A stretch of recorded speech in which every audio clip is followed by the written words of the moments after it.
GoPro's been teasing the Max 2 for over a month now, and we've all had a pretty good idea of what the next 360 cam might bring. But these latest leaks, they're showing there's way more happening under the hood than just stitching together some slick panoramic shots. Oh, and before we get into it, hit that subscribe button. It's way easier than spending your night doom scrolling through rumor threads trying to separate facts from clickbait. First big win for the Max 2, replaceable lenses. That alone puts it ahead of DJI's Osmo 360, which can't do that, but GoPro's clearly aiming higher. Leaks point to a serious passive cooling setup, separate heat sinks, a body designed to pull heat away from the internals, and that ribbed outer shell, not just for looks. Inside, there's a copper heat spreader, and copper's fantastic at moving heat away from hot running components like the processor and image sensor. Basically, the whole camera becomes a heat sponge. Strap it to a helmet or a bike, and you've got a cooler 360 cam that can handle intense recording sessions. Now, here's the fun part.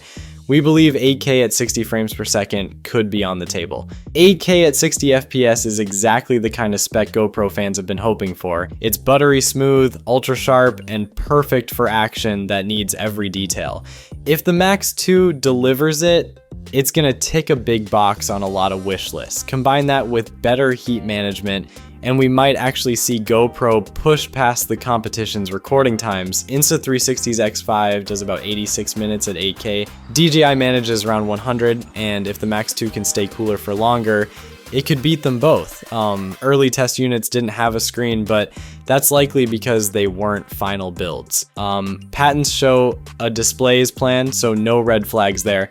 Other than that, nothing else jumped out as a huge new feature, but if you've spotted something in the leaks, drop it in the comments.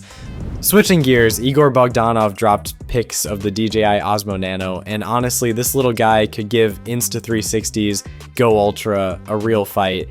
Judging by its size, I can see a lot of people leaning toward the Nano. Just remember, in those leaked shots, it looks bigger than it is because it's being worn by kids.